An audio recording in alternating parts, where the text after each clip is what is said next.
qual foi o propósito da cruz? Aquele dia sangrento. Por que tanta dor? Por que tanto choro? Por que algo tão brutal? Porque naquela cruz Jesus restaurou as realidades do jardim.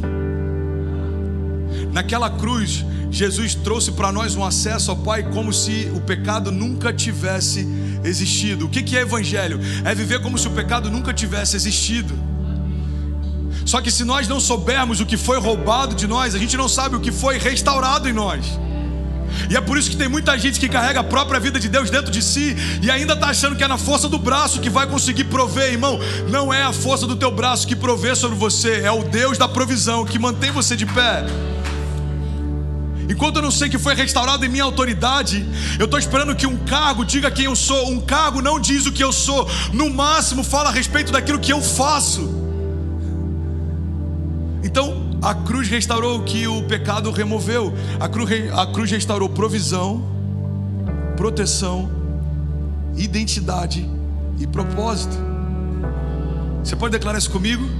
Diga: a cruz restaurou provisão, proteção, identidade e propósito. Olha o que diz Salmos 20: alguns confiam em carros e outros em cavalos, mas nós confiamos no nome do Senhor nosso Deus. Salmos 33:18: o Senhor protege aqueles que o temem e protege os que firmam a esperança no seu amor, para livrá-los da morte, garantir-lhes a vida, mesmo em tempos de fome.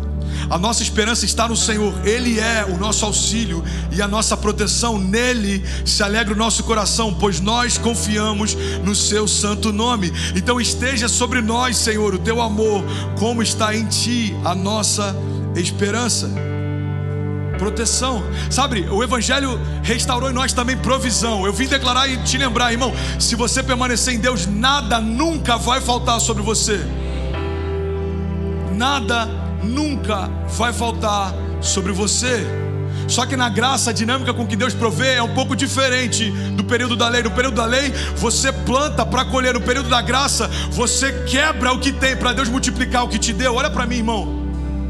No milagre da multiplicação, existe uma dinâmica que Deus estabeleceu para esse novo tempo. Me dá o pouco que você tem e a partir da entrega eu multiplico. Irmão, isso é tão poderoso. Por que grande parte da igreja ainda não está experimentando provisão sobrenatural? Você pode dizer: André, mas eu tô indo bem no meu negócio. Mas pode ser uma provisão natural. Deus tem para nós, irmão, uma provisão sobrenatural. Mas o poder da provisão sobrenatural só acontece a partir da partilha. Jesus pega o pão, ele quebra e dá graças. E a cada vez que o pão se quebra, o novo acontece. Deus dá graças, Jesus dá graças, ele quebra o pão e multiplica. Ele quebra o pão e multiplica. Ele quebra o pão e multiplica. Por que eu estou falando disso? Eu senti de compartilhar. Pode fazer sentido para algum de nós nessa manhã. Deus, o próprio Deus, quebrou algumas coisas nesses últimos meses e você está reclamando por que algumas coisas se partiram, quando na verdade é a partir dessa partilha que Deus vai multiplicar o novo. Irmão, recebe isso em nome de Jesus. Não tem nada melhor do que Deus quebrar aquilo que logo em seguida Ele está disposto a multiplicar. O problema é que às vezes a gente quer dizer: ei, esse lanchinho é meu. Aquele menino, irmão, não era o único que tinha algo para comer. Ele foi o único disposto a compartilhar. Então Ele tem para nós proteção. A cruz restaurou em nós provisão. Não há nada que o próprio Deus tenha quebrado que o próprio Deus não vá multiplicar. Você está comigo? Deus tem para nós, irmão, propósito. E eu vou falar sobre isso outro dia, mas eu queria finalizar falando sobre algo que precisa ser restaurado. Deus tem para nós identidade. Você pode declarar isso? Diga: Deus tem para mim uma nova identidade. Um dos dias mais marcantes da minha história aconteceu de uma forma completamente banal. Eu morava em Niterói. A gente tinha plantado uma igreja em Cabo Frio. Começou numa segunda-feira dentro de uma casa. Da casa foi para um do clube foi para uma quadra. Irmão, em 3, 4 meses já eram 1000 pessoas toda semana se reunindo. Foi absurdo. A gente via Ubers que iam entregar passageiros para o culto, ouviam a palavra do carro e vinham se render no final do culto aceitando Jesus. Irmão, eu vi uma das cenas mais incríveis que eu já pude experimentar pregando.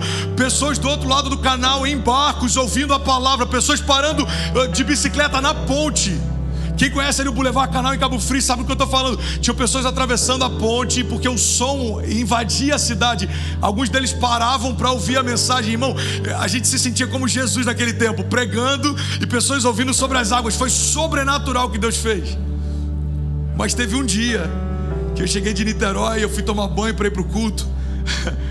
E aí meu pai, ele falava assim: pastorzão, quer que eu te leve daqui a pouco? Eu falei: não, pai, tá de boa, tá bom. Pastorzão, quer que carregue o seu laptop? Meu pai é um dos caras mais incríveis que eu já conheci. Simples, humilde, o abraço dele cura. E aí aquilo começou a me incomodar. Eu fui tomar banho e eu tava incomodado. Eu tava angustiado quase. E eu comecei a falar com Deus. Eu falei: Deus, por que eu tô me sentindo tão mal do meu pai me chamar de pastor? Cara, é uma bênção. Alguns anos atrás ele me tirava bêbado. Agora ele me chama de pastor e quer carregar minha bolsa. É uma bênção. E aí Deus falou algo comigo, cara, que ressignificou para mim o que é o poder de ser filho. Eu lembro que eu me vesti e falei com ele: pai, eu queria te fazer um pedido, nunca mais me chama de pastorzão. Aí ele falou: por quê, filho? Ele falou: porque pastor, qualquer um pode me chamar, mas filho, só você pode. Não tira de mim aquilo que só você pode me dar. Irmão, eu estou falando de verdade. Não tem nada melhor do que ser filho e poder correr para o braço do pai. Sexta-feira eu estava aqui quebrado. Eu tô numa semana de desafios pessoais. Nenhum problema, mas desafios. Eu estou cansado essa semana, literalmente, humanamente falando, eu estou bem cansado.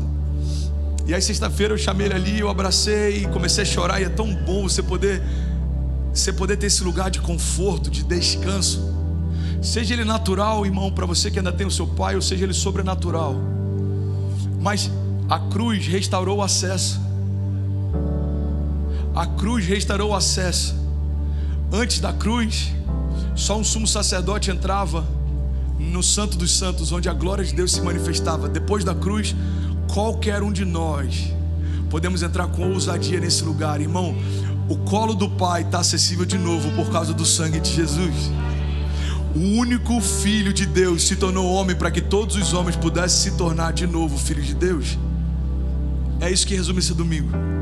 A boa notícia é que Jesus ressuscitou não é só pela alegria do Messias vivo de novo, mas é pela notícia de que o acesso também foi restaurado.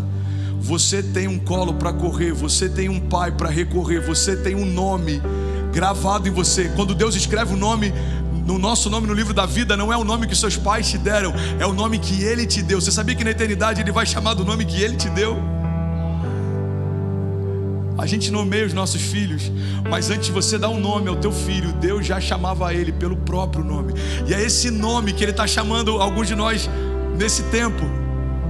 Meu pai me chama de André, Deus me chama talvez de um outro nome que eu só vou conhecer lá. E é isso que eu acho incrível, irmão. É isso que eu acho incrível. Eu vou finalizar aqui. Eu queria chamar meu pai para a gente orar. Vem cá, paizão, vem cá. É isso que eu acho incrível. Porque a religião vai sempre falar para você se limpar antes de vir. O inferno vai sempre te chamar pelo teu pecado, mas Deus, mesmo conhecendo o teu pecado, sempre te chama pelo nome.